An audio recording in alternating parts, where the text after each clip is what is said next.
जय श्री राधे कृष्णा दोस्तों, आप सभी को जन्माष्टमी की हार्दिक शुभकामनाएं। जो व्यक्ति जन्माष्टमी के व्रत को रखता है वह व्यक्ति ऐश्वर्य और मुक्ति को प्राप्त होता है। लाभ, आयु, कीर्ति, यश, पुत्र व पौत्र को प्राप्त कर इसी जन्म में सभी प्रकार के सुखों को भोगता है और अंत में मोक्ष की प्राप्ति करता है। जो व्यक्ति भगवान श्री कृष्ण की कथा को ध्यान लगाकर सुनते हैं, उन लोगों को कभी भी जीवन में किसी भी तरीके की कोई परेशानी नहीं होती और उत्तम सुखों को प्राप्त करते हैं।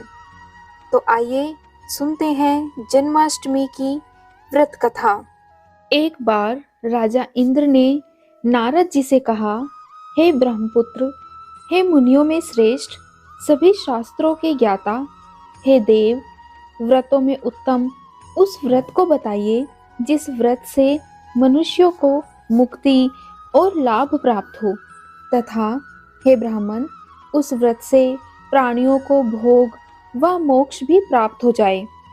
इंद्र की बातों को सुनकर नारद जी ने कहा, त्रेता युग के अंत में और द्वापर युग के प्रारंभ समय में निंदित कर्म को करने वाला कंस नाम का एक अत्यंत पापी दैत्य हुआ। उस दुष्ट व नीच कर्मी दुराचारी कंस की देवकी नाम की एक सुंदर बहन थी। नारद जी की बातें सुनकर इंद्र ने कहा, हे महामते, उस दुराचारी कंस की कथा विस्तार पूर्वक सुनाइए। क्या यह संभव है कि देवकी के गर्भ से उत्पन्न 8वां पुत्र अपने मामा कंस की हत्या करेगा? इंद्र की संदेह भरी बातों को सुनकर नारद जी ने कहा, हे अदिति पुत्र इंद्र, एक समय की बात है, उस दुष्ट कंस ने एक ज्योतिषी से पूछा कि ब्राह्मणों में श्रेष्ठ ज्योतिर्विद मेरी मृत्यु किस प्रकार और किसके द्वारा होगी। तब ज्योतिष बोले, हे दानवों में श्रेष्ठ कंस, वसुदेव की धर्म पत्नी देवकी, जो वाक्पटु है और आपकी बहन भी है, उसी के गर्भ से उत्पन्न उसका 8वां पुत्र, जो कि शत्रुओं को भी पराजित कर इस संसार में कृष्ण के नाम से विख्यात होगा, वही एक समय सूर्योदय काल में आपका वध करेगा।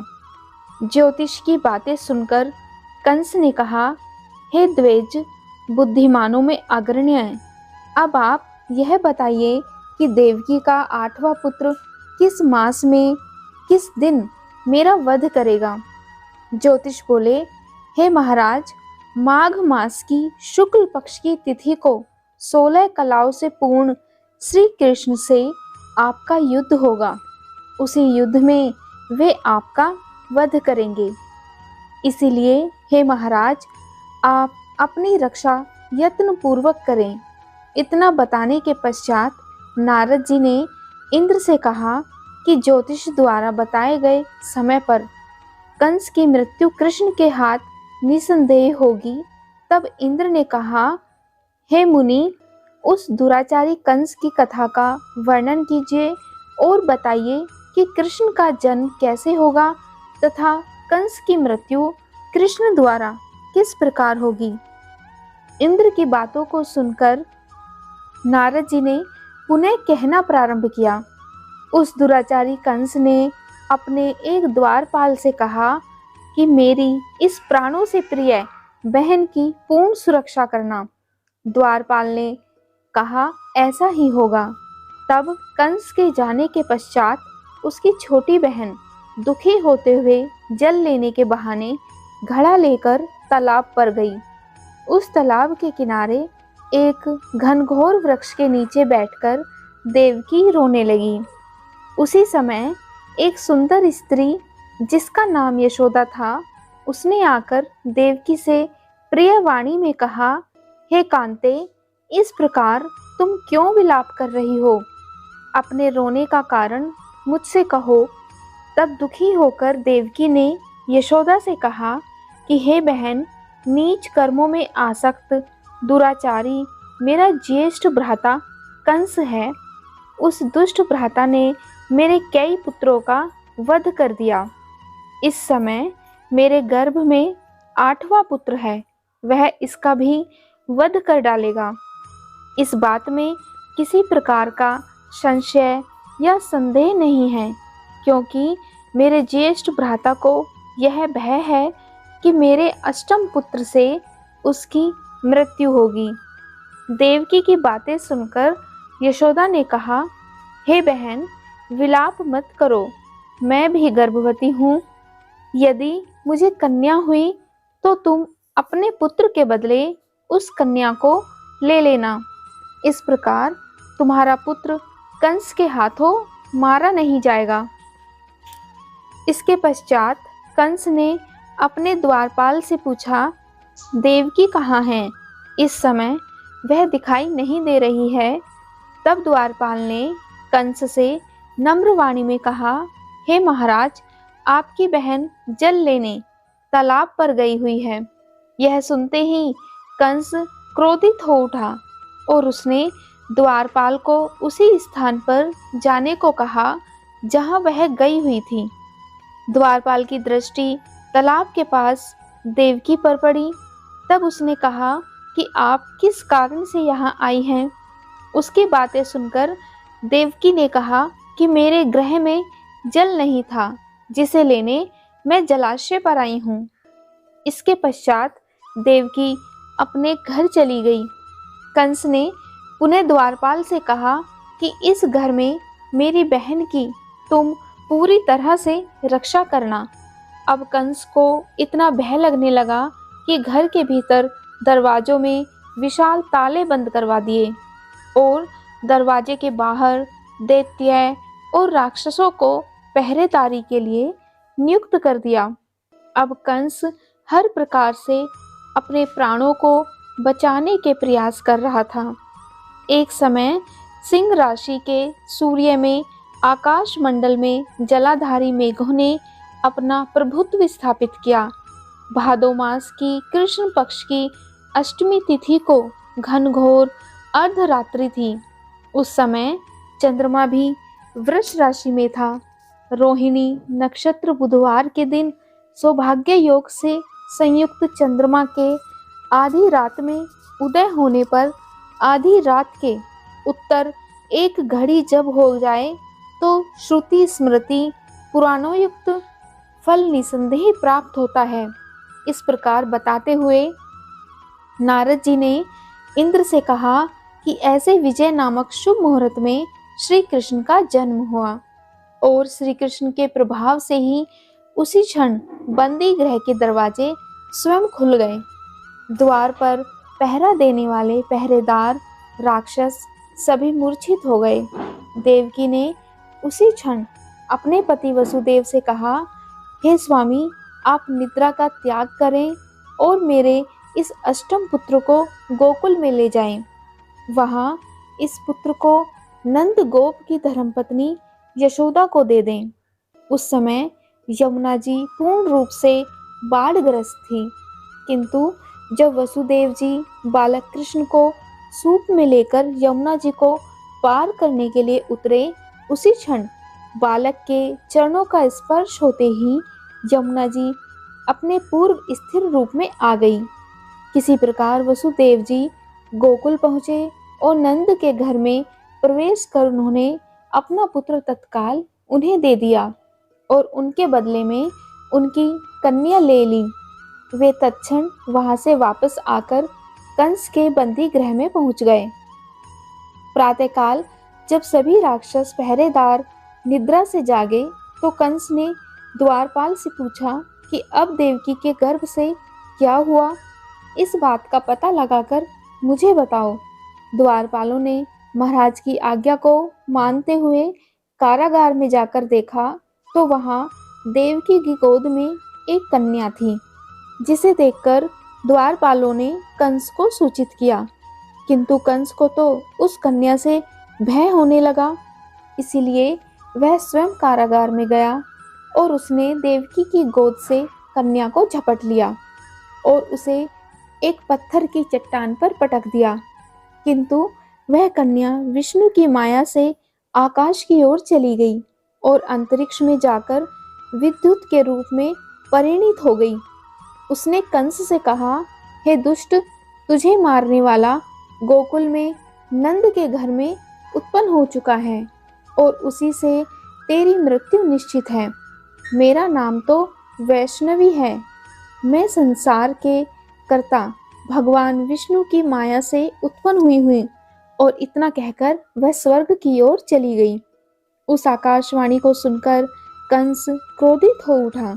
उसने नंद जी के घर में पूतना राक्षसी को कृष्ण का वध करने के लिए भेजा, किंतु जब वह राक्षसी कृष्ण को स्तनपान कराने लगी तो कृष्ण ने उसके स्तन से उसके प्राणों को खींच लिया और वह राक्षसी कृष्ण कृष्ण कहते हुए मृत्यु को प्राप्त हुई।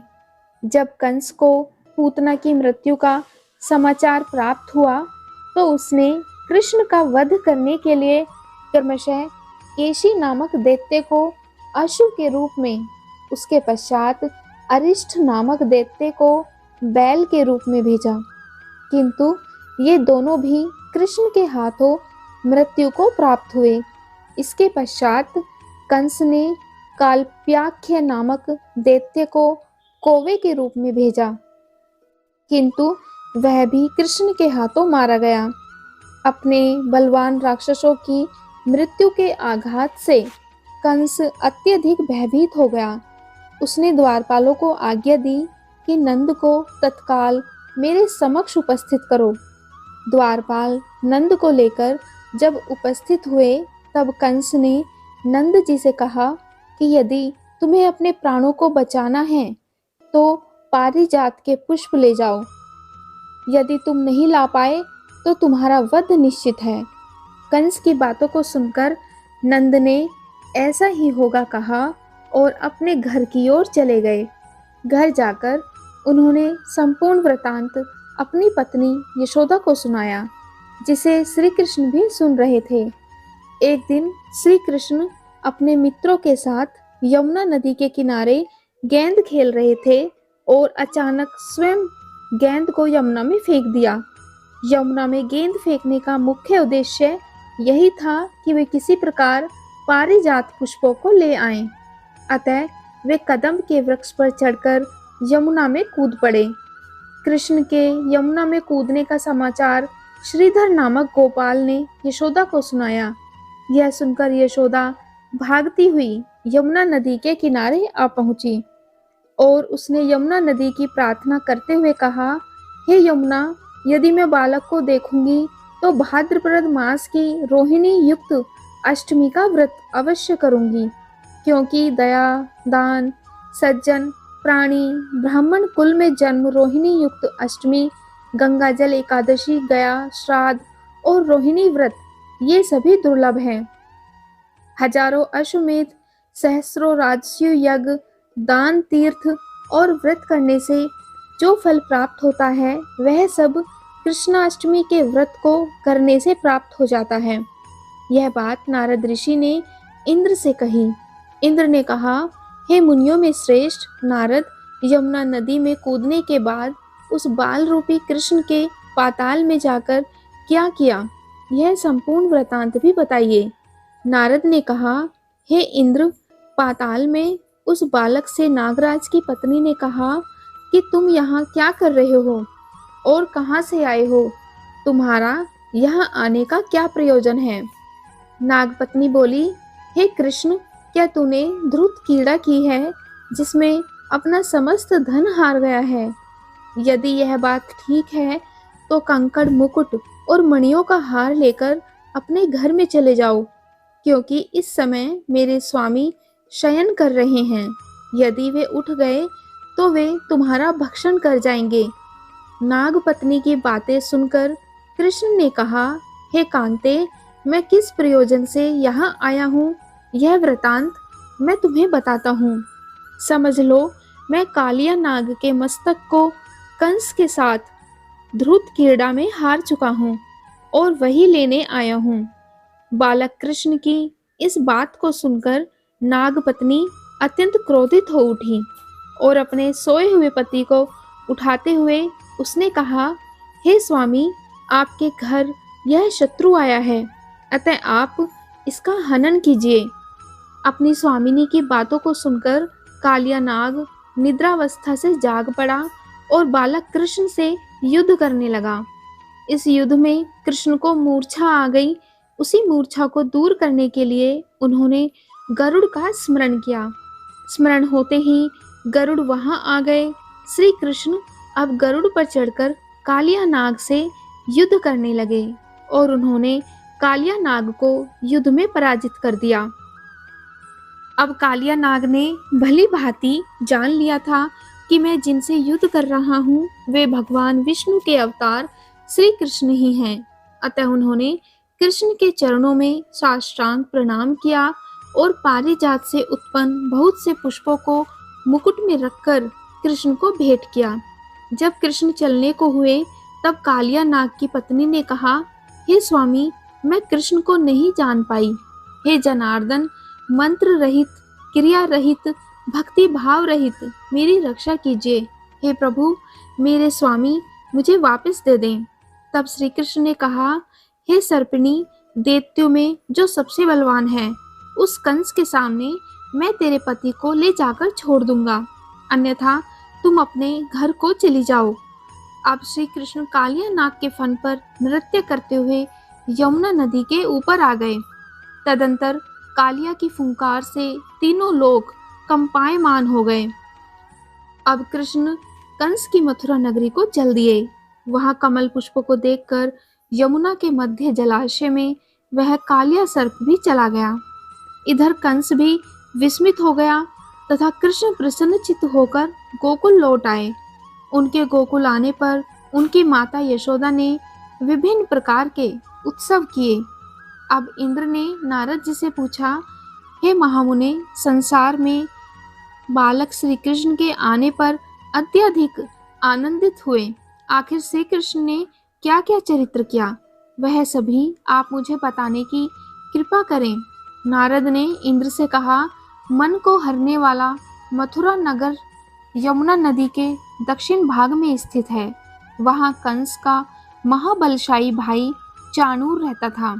उस चाणूर से श्री कृष्ण के मलयुद्ध की घोषणा की गई। हे इंद्र, कृष्ण एवं चाणूर का मलयुद्ध अत्यंत आश्चर्यजनक था। चाणूर की अपेक्षा कृष्ण बाल रूप में थे। भेरी शंख और मृदंग के शब्दों के साथ कंस और केशी इस युद्ध को मथुरा की जनसभा के मध्य से देख रहे थे। श्री कृष्ण ने अपने पैरों को चाणूर के गले में फंसाकर उसका वध कर दिया। चाणूर की मृत्यु के पश्चात उनका मलयुद्ध केशी के साथ हुआ।